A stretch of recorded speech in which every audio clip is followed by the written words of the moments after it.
Joining us now is Adam Rogers. Adam is the articles editor as well as a writer for Wired magazine.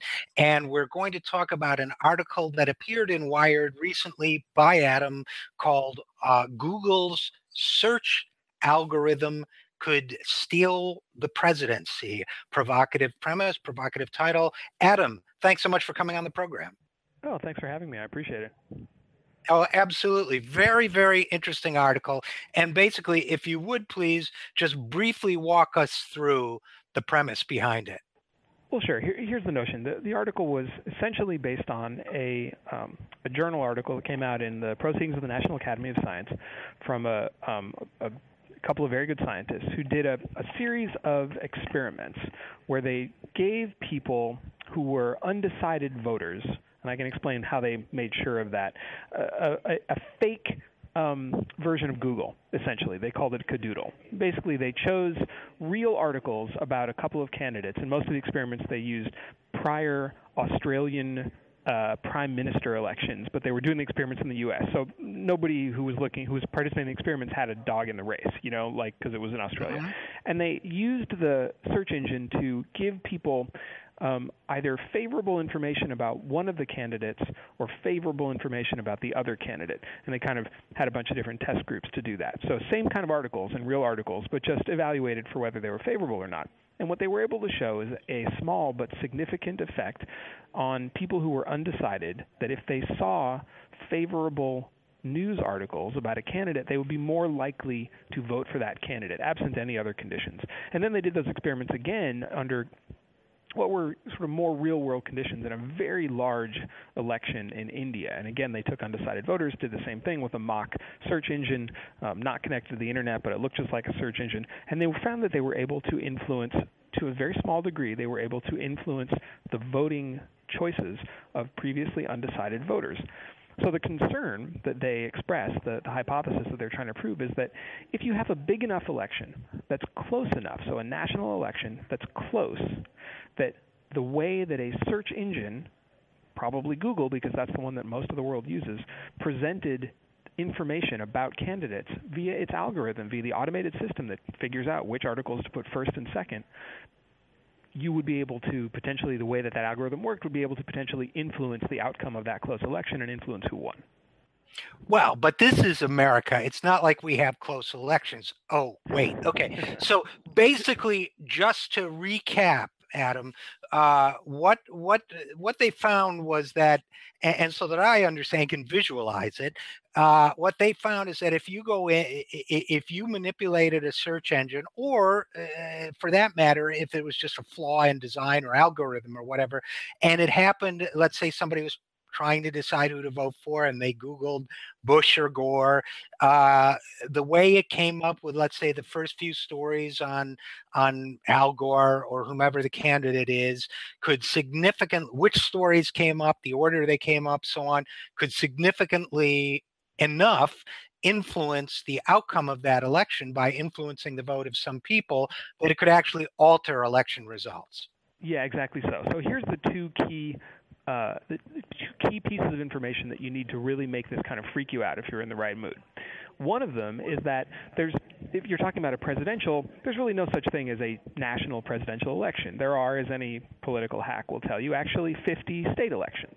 Right. And if you're a really good hack, what you'll say is, in fact, there are county-on-county elections.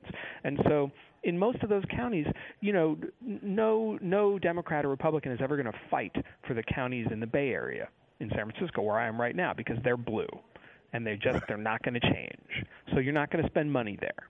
And similarly, you're not going to spend money in rural California either, because those are bright red. But you might spend money in suburbs, especially in states that we've all gotten used to the notion of there being swing states, purple states, places where the polls are showing something so close together that you can spend some money there and try to influence that. So we know that there are close national elections because they're actually comprised of a bunch of state elections. Some of those are very close. And we saw that in 2000 in Florida with Bush versus Gore, of course, right?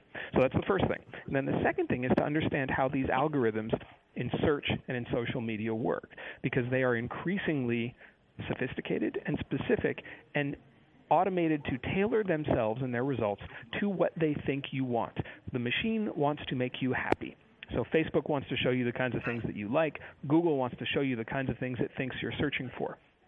So you end up in the last presidential election, some people talked a lot about, they were talking specifically about the Republicans having been in a state of what they called epistemic closure. They were only looking at what Republicans were saying about Republicans, and so they missed the signs that they weren't going to win the election. And whether you think that's true or not, what the algorithms do very well is give us all a bubble of epistemic closure. They present to us the kind of news and information that they think they want us to see. So you don't even have to have somebody nefarious at the top of Google or some hacker who breaks into Google and messes with the algorithm. The algorithms are too big for that. The algorithms are so big that the people who run them almost don't understand them. That's not really true, but they're so big that they require hundreds and hundreds of people to run them, and they're modified twice a day, every day of the year. 600 times a year, Google says it modifies its algorithm to make search better. They just want to make search better. That means that the and let me stop you for a second, Adam, because Adam Rogers of Wired Magazine, because when Google, and you touched on it, you explained it, but I want to emphasize this for our audience. When Google says it wants to make search better, what it means is it wants to make search results that make the user happy so that they continue to search. So in a sense, stickiness is the definition of happiness in this case. No one says to the user, would you like objective search results that reflect the world as it is, or would you like search results that please you? I mean, and again, I'm not accusing Google here of rigging elections or anything else, but I think it is worth noting that the way those algorithms are optimized can take the individual user, each of whom is in their own bubble to a certain extent, as a result, off in different directions. And I think that's part of what you were driving at, right? Yeah, no, that's exactly right. Well, I think the thing that the reason that I won't speak for you, the reason I use Google all the time is that the search results are really good. It shows me what I am looking for, often in the first or second result, right? So it's really good at its job. But as soon as you're looking for political information, then that's where that job can become dangerous is probably strong, risky. It can have an effect that people didn't predict. Right, and I guess what I would add to that, Adam Rogers of Wired Magazine, is that what we're really saying here is that, and again, I'm not saying that Google is doing anything sinister, number one. Number two, though, it could. I mean, they may, it may be a complex task in the case of something as complex as the way the search engine is managed and optimized. But theoretically, somebody could take over Google in the future and use it for different purposes. But I think what I was really intrigued with about your story was, one, the transfer of enormous power, in this case, potential political power, to a corporation and its technology, but two, the possibility for that technology, not in a Skynet sense, but sort of accidentally, to evolve in a direction that has enormous political implications. Just because it's being tweaked and optimized for user satisfaction, it could take us places that, as a democracy, we might not want to go. Yeah, that's exactly right. I'll tell you a fun story about how this might work. A couple of years ago, Facebook did an experiment. Facebook has obviously millions and millions of users, and they did this experiment where they took a sort of random sampling of their users and flashed them the message vote. And then they did some social stuff where if your friends voted, you got a message that they voted, and if you voted, it would send a message to your friends, same thing. And they estimated that just by doing that, and then they compared what they saw happening on Facebook with actual voter rolls, so they could go find out whether a Facebook user had actually voted. And what they found at the end was something that they had increased nationally. This was for like the 2010 congressional elections, I think. Nationally, they'd added 340,000 votes that wouldn't have happened otherwise. And they were on both sides. It was a net neutral effect. But they had just added the number of voters. The voting rate went up. So a researcher who studies social networks named Jonathan Zittrain did this interesting thought experiment where he said, okay, that's interesting. Now let's pretend that Facebook, taking all of what it knows about you, because Facebook knows everything about you that you ever put into Facebook, what you like, what you respond to, how much time you spend looking at a video, how much time you spend reading an article, which articles you read. Facebook keeps all of that. That's the information that Facebook collects. It's the deal you make with Facebook. You're going to let them have that stuff. Imagine imagine the people who ran Facebook, and this has not happened, but let's pretend, it's a hypothetical. Imagine they took all that information and they had a congressional candidate who they actually wanted to win. So they only flashed the vote message to people who supported that candidate. Right, right, absolutely. Or that they only flash vote messages to candidates of a certain economic level because they know that. Roughly, they know your economic profile. If they only sent that message to wealthy candidates or conservative candidates or candidates who watch Fox News or whatever. And again, I think we're both saying we're not accusing Facebook of doing this, but they could, and they are getting into the political action committee business in a pretty big way. And again, I'm not saying that it's in their minds. I'm not saying they have the intent, but it is an awful lot of power, isn't it, Adam Rogers, to be residing in private hands with no oversight? Well, sure.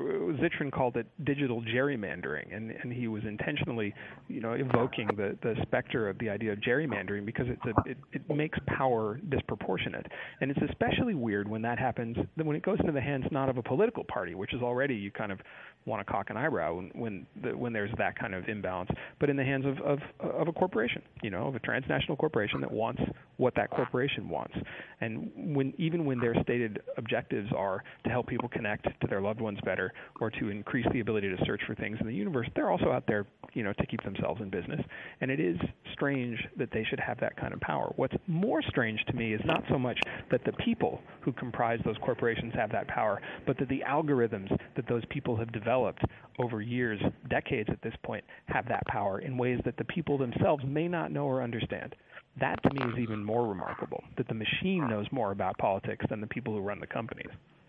Yeah, that is fascinating because it suggests that there may be, people are quick to spin scenarios of sinister intent, but it may be that we can have accidental outcomes as a result of complexity and a lack of complete understanding that could also alter the course of elections and of governments and of democracies. So, and I think that's what you're saying. And I guess the answer to that then is, well, or the response to that is, well, what's the solution? Because, okay, if you have, there was a time when the TV networks first got a lot of influence over the American voter.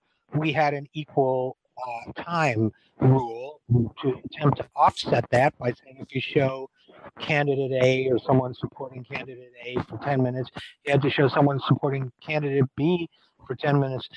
I think we'd need a major research initiative even to understand what we might need in order to offset the unintended impact on democracy in a case like this. And that's exactly what the researchers who did that initial study that got me interested in this called for, is to try to figure out what to do about it, not even necessarily what to enforce on what these corporations like Google and Facebook are doing, but to try to understand that both of them are using the Internet to do all of this, and the Internet has, to a greater or lesser degree, been regarded by policymakers as a public good, as a utility, in the same way that they used to regard the airwaves, just as you said.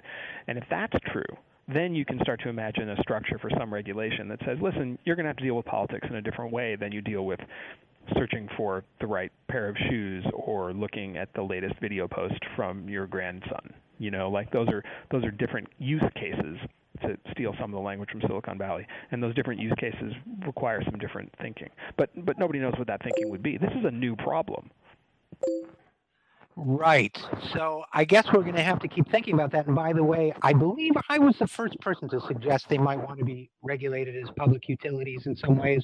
But then the guy from New Republic said it, and he got a lot more attention. But I think the idea is a good one. I personally, I think at a minimum, we should be thinking as a democracy and as a people about what this might be doing to us and how we should anticipate it. And we only got about 30 seconds left, but closing thoughts? Well, I just think that, as all of us use these tools almost transparently, that it makes sense at least to be a little mindful about what we're doing on them and maybe try to scroll down a couple of screens on Google and see what other folks are saying about the thing we're searching for. That seems like a good answer, too. All right, well, thanks so much for joining us, Adam Rogers of Wired Magazine. Thanks for writing a fascinating article, and thanks for coming on the program. My pleasure. Glad you could have me. And we will be right back after this. I'm Richard RJ Eskow, and this is the Zero Hour.